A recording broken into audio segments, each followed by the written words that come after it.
This is going to be our final video in the Solids of Revolution series. And so we're going to go back to this picture that we built in the last one that was from the graph that we had looked at before. The top curve here is y equals 4x minus x squared. This is just y equals x. Coming in through there, we've got a sample slice here, and the task was to rotate this one around the x-axis. So that's what this is showing right here, and that creates this washer. We said to find the volume of that particular washer, we would need the cross-sectional area of that washer, which is pi r squared, where pi times big R squared, the radius from the distance from the axis to the outside of the washer. That's our big R. And then we're going to subtract out pi times the radius to the inside edge of our washer. And so because of the slice that we made, this has thickness of dx.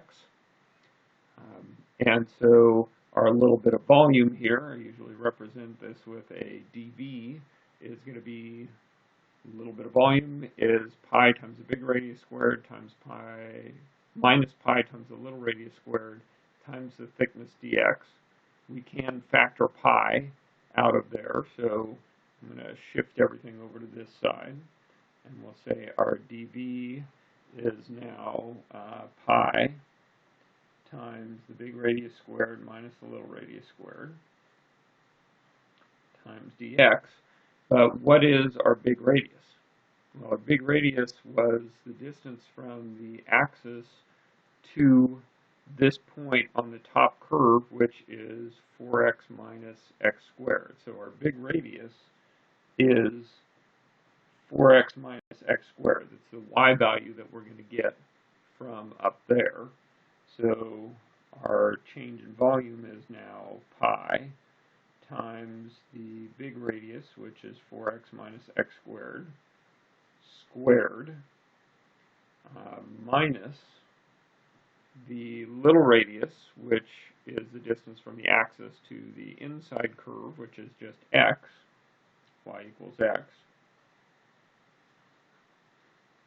times dx, and now my variables all agree. When I chose dx up here, I was making the statement that I'm going to use x as my variable.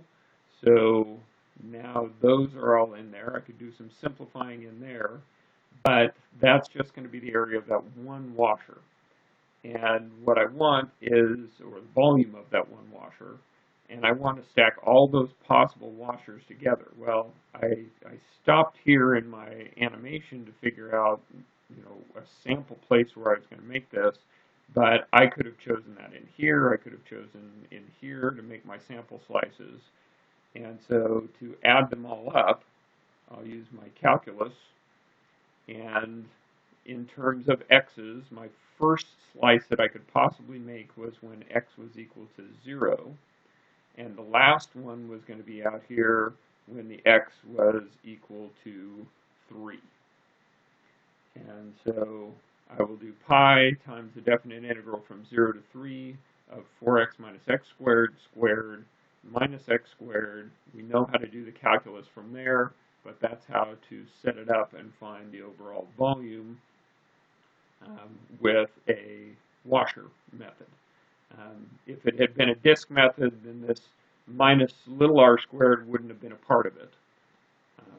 So it's slightly more complicated than that. When we're setting up, very similar when we're doing the washer method.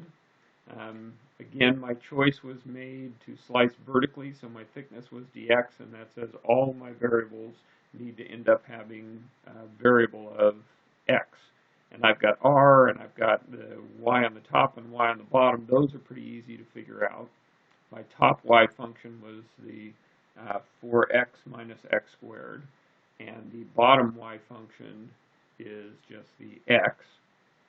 So my little bit of volume here is 2 times pi times r times the function that's on top, 4x minus x squared, minus the function on the bottom, which is just an x, times the dx. This is a volume thing. I get 1 dimension, 2 dimensions. This is going to give me my 3rd dimension to get me up to volume. But my r I have to get in terms of x as well. Well, I've got it labeled up here, and for this particular sample slice, the location of that sample slice as a distance away from the vertical axis is the x coordinate. So my r in this case is my x. This is going to happen anytime you use one of the cardinal axes as the rotation. So my little bit of volume now is 2 times pi times x times, I can simplify here a little bit, I got a 3x minus x squared in there dx. And that will give me the volume of that one layer of this shape that I'm building up, but I want to add up all of those possible layers, so that's where the calculus is going to help me here. And I could have, again, made those sample slices anywhere in terms of x. My first x location in this shape would have been right down in here, and I've got this little tight, almost closing off the bottom of this. Wouldn't have much there. But that happens at x equals 0. And I would continue out here until I got to this point where those come together. That's where x is 3. And so that is the definite integral that I would do to come up with the volume of that shape. There are other things certainly that could happen. Our axes could end up in different places, but if you look at your picture, certainly if my axis that I was rotating around had been over here somewhere, it wouldn't have changed the height of the slice, but it certainly would have changed the radius. It would have been that x value plus another 1. So really try to draw the picture. It's important. Read numbers off of the picture as you go. And I think that is the end of that video, and hopefully the end of me making videos for a while.